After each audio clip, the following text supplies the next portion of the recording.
नमस्कार दर्शकों, स्वागत है आप सभी का आपके अपने चैनल पर। मैं रत्नेश पांडे। बिहार की राजनीति 2025 विधानसभा चुनाव की तरफ है। एनडीए गठबंधन या महागठबंधन, ये सभी गठबंधन अपने अपने जो उम्मीदवार हैं उसको लेकर तैयारी कर रही हैं। एनडीए में सीट बंटवारे का फॉर्मूला अभी तय होना है। इसके पहले लोक जनशक्ति पार्टी चिराग पासवान के तमाम जो कार्यक्रम हैं वो बिहार में तेजी से बढ़ रहे हैं। आपने देखा कि कैसे एक कार्यक्रम किया गया और इसके बाद चिराग पासवान बिहार में आते हैं, बिहार की बात करते हैं और फिर चिराग पासवान को लेकर चर्चा होने लगती है कि चिराग पासवान बिहार आना चाहते हैं। यानी स्पष्ट तौर पे बात यह है कि चिराग पासवान को विधानसभा का चुनाव लड़ने का मन है। खुद चिराग पासवान ने इस पर अपनी बातें रखी है खुले मंच से। तब से ये चर्चा है कि क्या चिराग पासवान बिहार में विधानसभा चुनाव की तैयारी कर रहे हैं, इस्तीफा दे सकते हैं केंद्रीय मंत्री पद से। कई चैनलों पर यह खबर अब तक चल चुके हैं। माजरा क्या है, चिराग पासवान चाहते क्या है एनडीए गठबंधन पे, इस तमाम विषय पर बातचीत करेंगे। हमारे साथ लोक जनशक्ति पार्टी रामविलास के प्रदेश प्रवक्ता मनीष सिंह जी जुड़ गए हैं। मनीष जी, बहुत बहुत स्वागत है आपका हमारे चैनल पर। नमस्ते, धन्यवाद। ये बताइए कि चिराग के आप हनुमान हैं और चिराग पासवान चाहते क्या हैं अपने राम से? चिराग पासवान बिहार का विकास चाहते हैं। आपने देखा होगा 2019 में ही विजन डॉक्यूमेंट हम लोगों का बना था, बिहार फर्स्ट, बिहारी फर्स्ट जी। और उसी पे लगातार काम चल रहा है। सतत प्रयासरत हैं बिहार के विकास के लिए और इसके लिए जो भी कीमत चुकानी पड़े चिराग पासवान जी तैयार। बिहार का विकास ठीक है, तो नीतीश कुमार के नेतृत्व में ही विकास चाहिए ना, कि वो खुद सीएम बनना चाहते हैं। नीतीश जी के नेतृत्व से इनकार भी नहीं है और अगर चिराग पासवान जी को सीएम बनने का मौका मिला तो उससे भी इनकार नहीं है। लेकिन उन्होंने बयान दिया कि हम बिहार आना चाहते हैं, बिहार हमारी जो है वो कर्म भूमि है, बिहार में हम क्या चुनाव लड़ने का मन है, कुछ झटका उटका देने की तैयारी में तो नहीं है ना एनडीए? नहीं, एनडीए अगर चिराग पासवान जी चुनाव लड़ते हैं तो एनडीए के लिए बहुत अच्छी बात है। एनडीए का वोट प्रतिशत बढ़ेगा, जो लोगों में विश्वास है और चिराग जी के प्रति जो लोगों में आकर्षण है, खासकर युवा वर्ग में, महिलाओं में और समाज के शोषित वंचित तबके में, चिराग पासवान जी के प्रति जो लोगों का लगाव है, सकारात्मक भावना है और उत्साह है। आप देखते होंगे कहीं भी चिराग पासवान जी जाते हैं तो लोग उत्साहित हो जाते हैं, खासकर युवा वर्ग हजारों हजार की संख्या में बिना बुलाए चिराग पासवान जी के पीछे चल पड़ते हैं। तो ये लोगों का प्यार है चिराग जी के प्रति और चिराग जी अगर चुनाव विधानसभा का लड़ते हैं तो निश्चित ही एनडीए के सभी सीटों पे सभी प्रत्याशियों को वोट में बढ़त मिलेगी और सबको मदद होगी। क्या केंद्रीय मंत्री के पद से खुश नहीं है चिराग पासवान? मन मुताबिक उनको केंद्रीय मंत्री का पद नहीं मिला है। नहीं, देखिए, चिराग पासवान जी जन भावनाओं को कद्र करते हैं। अब जनता जो डिसाइड कर दे, जनता की अगर मर्जी हो कि चिराग पासवान जी प्रदेश की राजनीति में सक्रिय हों, प्रदेश को संभालें, तो उससे भी इनकार नहीं करेंगे। लेकिन जहां तक केंद्र की राजनीति में जब से मौका मिला है उनका ध्यान हमेशा बिहार पे रहा।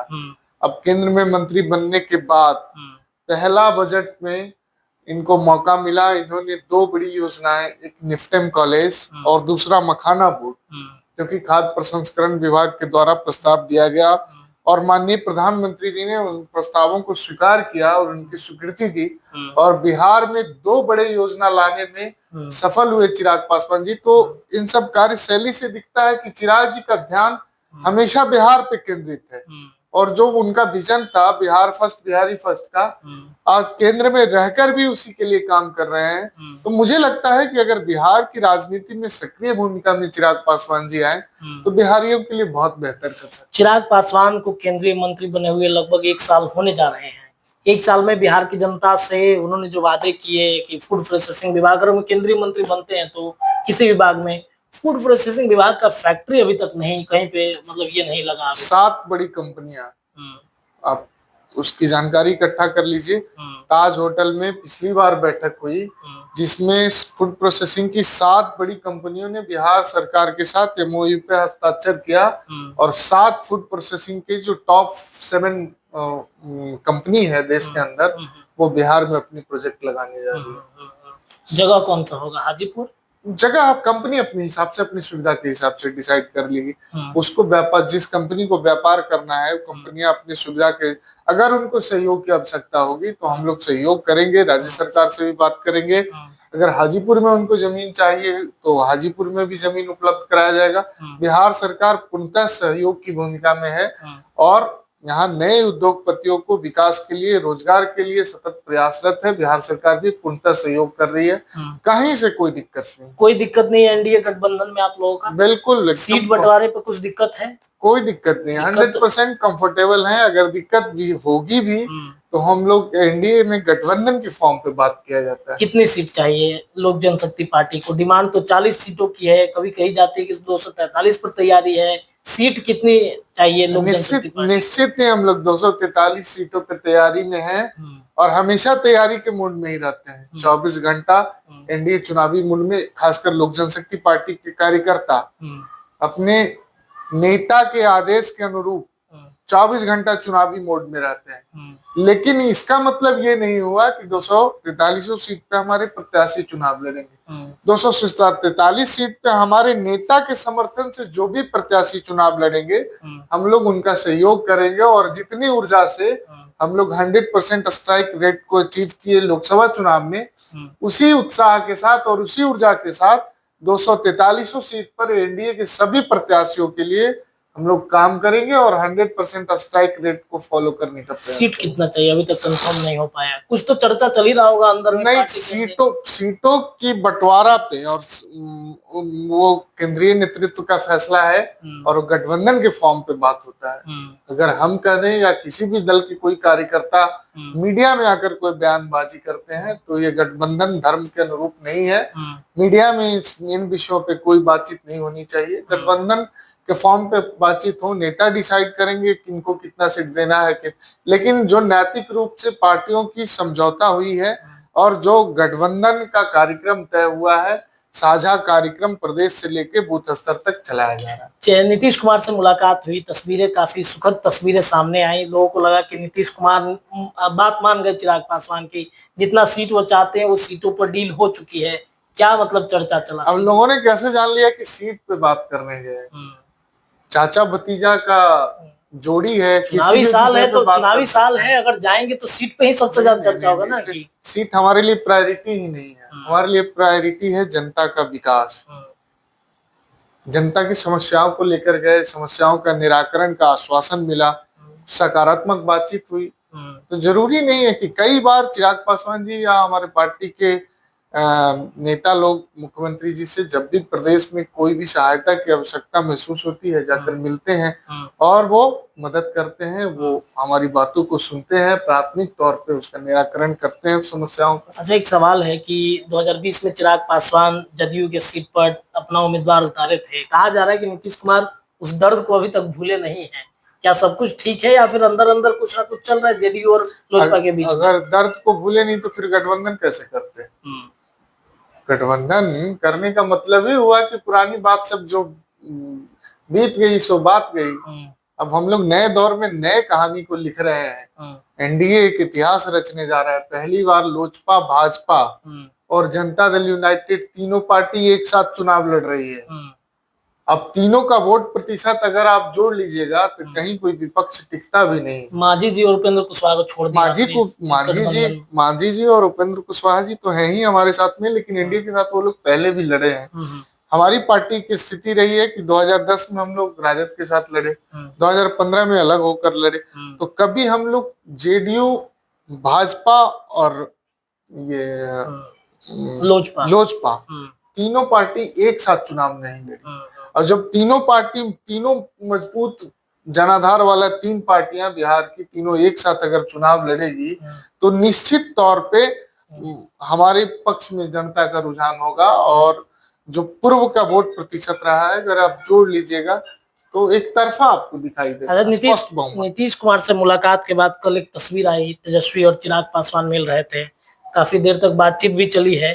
लोग अब ये कयास लगा रहे हैं कि उधर बात नहीं बनी तो चिराग इधर अपना संभावना तलाश रहे हैं। लोगों का काम है कहना, कुछ तो लोग कहेंगे। लोगों को कहना काम है, कहने दीजिए। लेकिन संबंध आदरणीय लालू प्रसाद यादव जी का भी बहुत सम्मान करते हैं। चिराग पासवान जी उनके पिताजी के मित्र रहे हैं, तो व्यक्तिगत संबंध भी होते हैं। जरूरी नहीं कि हर किसी से मिलना जुलना राजनीतिक कारण से ही है। प्रशांत किशोर से कैसा रिश्ता है चिराग पासवान का? बेहतर। चिराग पासवान जी के सभी राजनेताओं से अच्छे रिश्ते हैं, कभी किसी से व्यक्तिगत कटुता नहीं रखते हैं। हाँ, राजनीतिक रूप से वो एनडीए के साथ हैं, एनडीए वैचारिक रूप से एनडीए के साथ हैं, मोदी जी के साथ हैं और सरकार में साझेदार हैं। सरकार पूरी ईमानदारी से चल रही है, अच्छा काम हो रहा है, बिहार का विकास हो रहा है। जंगल राज से बिहार की बदहाली की स्थिति से नीतीश कुमार ने लाकर पटरी पे खड़ा किया, बिहार में कानून व्यवस्था को सुधारा, बिजली की स्थिति को सुधारा, सड़कों का निर्माण किया, शिक्षा व्यवस्था को सुधारा। तो इन सब चीजों के लिए हम लोग हैं, सकारात्मक राजनीति करते हैं। अब ऐसा नहीं कि हम कोई अगर हमारे साथ नहीं है तो उसकी आलोचना में, उसकी बुराई करने में हम अपनी समय, अपनी ऊर्जा बर्बाद करें। हम लोग चाचा पशुपति पारस से क्या संबंध अभी सुधर पाएंगे कि नहीं वापस से?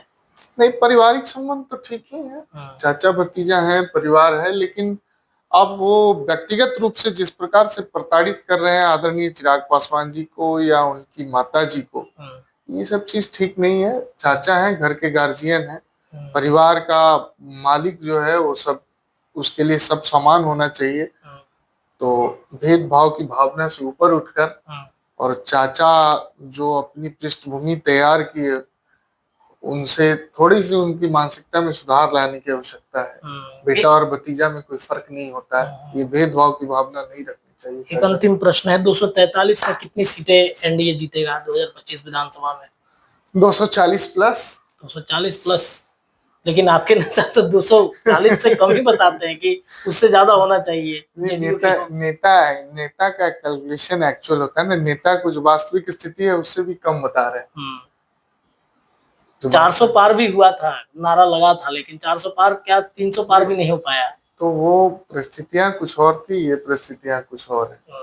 240 बिहार में अब कोई मुकाबला ही नहीं है। जब लोजपा एनडीए के साथ है तब कहीं कोई मुकाबले में नहीं।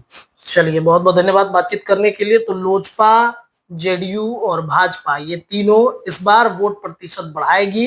बिहार में सरकार एनडीए की बनेगी और एनडीए की सरकार बनते एक बड़ी जिम्मेदारी लोजपा के पास भी आ जाएगी, नीतीश कुमार के नेतृत्व को आगे बढ़ाना। इसके अलावा बिहार में पलायन जैसी समस्याओं को रोकना, Bihar first, Bihari first vision को आगे बढ़ाना।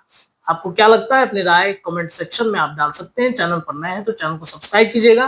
मनीष जी हमारे साथ जुड़े थे, लोजपा के प्रदेश प्रवक्ता हैं, इनसे लगातार बातचीत होती रहेगी। फिलहाल के लिए इतना ही, बहुत बहुत धन्यवाद।